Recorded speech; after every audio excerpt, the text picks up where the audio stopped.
L'urgence d'agir se fait de plus en plus sentir dans le dossier de la fermeture d'une partie de l'usine RYAM à Témiscamingue. Mardi soir, environ 350 personnes étaient réunies pour exprimer leur mécontentement lors d'une rencontre organisée par les maires de Témiscamingue et de Kipawa. Ils sont derrière nous à 100 pour ce qu'on fait pour arriver à éviter une fermeture. Le président du syndicat des employés de l'usine s'inquiète gravement de la situation qui devrait provoquer le licenciement de 275 travailleurs. Il a d'ailleurs rencontré les dirigeants de RYAM mercredi matin à Toronto pour tenter de trouver des solutions pour le personnel affecté.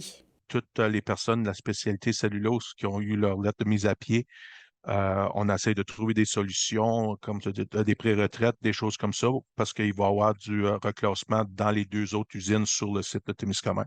Le maire de Témiscamingue ne compte pas baisser la garde et espère que le gouvernement fera de même. Il souhaite d'ailleurs pouvoir rencontrer le premier ministre dès cette semaine afin de bien cerner les orientations des élus. Parce que là, on se demande, parce qu'on n'est pas trop au courant de ce qu'ils font, on se demande s'ils sont en train d'écouter ce que RYAM leur dit, que c'est pas rentable, que le prix des copeaux est trop cher, toutes les raisons qu'ils donnent pour la fermer.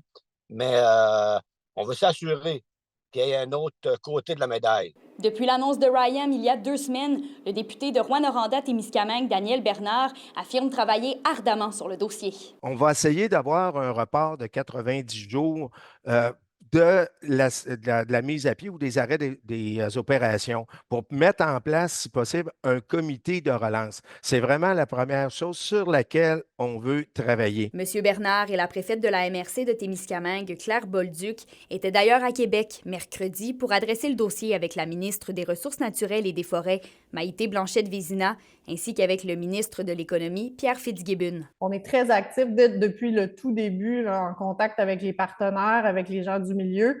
Ça reste un contexte économique, une entreprise privée qui a pris une décision d'affaires.